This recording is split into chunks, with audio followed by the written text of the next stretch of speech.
Ribéry n'a jamais mérité ne serait-ce qu'une seule seconde le Ballon d'Or 2013. C'est le plus grand mythe de l'histoire du foot de dire qu'il s'est fait voler le Ballon d'Or 2013. C'est un mythe créé par les pro-Messi pour contrer le fait que les pro-Ronaldo utilisaient souvent l'argument de Messi vole des Ballons d'Or. Là, dites-vous, il y a Ribéry en story Insta qui vient de provoquer Ronaldo. En gros, là, il va y avoir la finale de la Ligue des Nations et donc Ronaldo, il a fait sa conférence de presse. Donc on a demandé à Ronaldo qui méritait plus entre Lamine Yamal et Dembélé le Ballon d'Or. Il a répondu celui qui doit remporter le Ballon d'Or et un joueur qui a gagné la Ligue des Champions. Donc Ribéry qui s'est jamais caché du fait que selon lui il méritait le Ballon d'Or 2013, il a répondu en story Insta. Donc toi, tu as besoin d'une Ligue des Champions pour gagner le Ballon d'Or avec des emojis qui rigolent pour symboliser son ironie. Mais gamin, lâche ça, ton Ballon d'Or 2013, tu le mérites pas, je vais le montrer en quelques secondes. Déjà en 2013, durant la Ligue des Champions gagnée par le Bayern de Munich, t'as marqué qu'un seul but et t'as fait 3 passes décisives. C'est dégueulasse. Rodrigo 2022 qui a passé toute la Ligue des Champions sur le banc, lui-même lui, il a marqué 5 buts. Est-ce que tu t'en rends compte? Ronaldo en 2013, il a marqué 13 buts en Ligue des Champions. À l'époque, c'était le record, c'était le joueur absolu. Il était rapide, technique, il avait tout, c'était le meilleur joueur du monde. Et le deuxième meilleur joueur du monde à ce moment-là, c'était Lionel Messi. Car Messi s'était blessé, moi j'ai toujours prôné le fait que Messi c'était le meilleur joueur de l'histoire, donc me parlez pas de pro Ronaldo, je sais pas quoi, bref.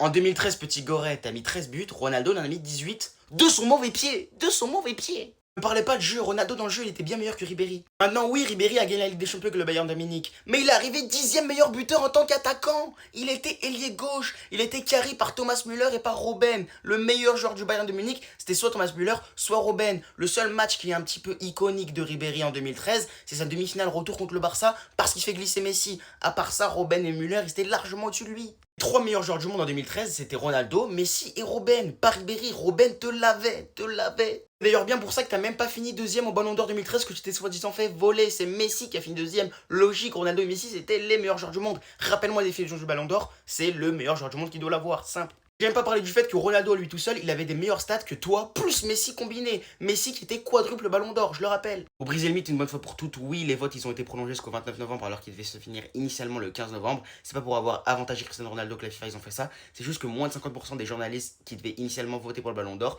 et bah ils ont pas su quoi voter parce qu'en fait ils avaient pas envie de voter pour un joueur du Bayern qui a gagné la Ligue des Champions. Tellement Ronaldo et Messi étaient au-dessus. D'ailleurs Ronaldo il a fini meilleur buteur et meilleur passeur en Ligue des Champions, ce qui montrait que c'était le meilleur joueur au monde. Et oui, ce triplé là qui était entre le 15 et le 29 novembre a profité à Cristiano Ronaldo pour ce Ballon d'Or, et c'est normal car ça a encore une fois montré que Ronaldo c'était le meilleur joueur au monde grâce à ce triplé légendaire. Bref.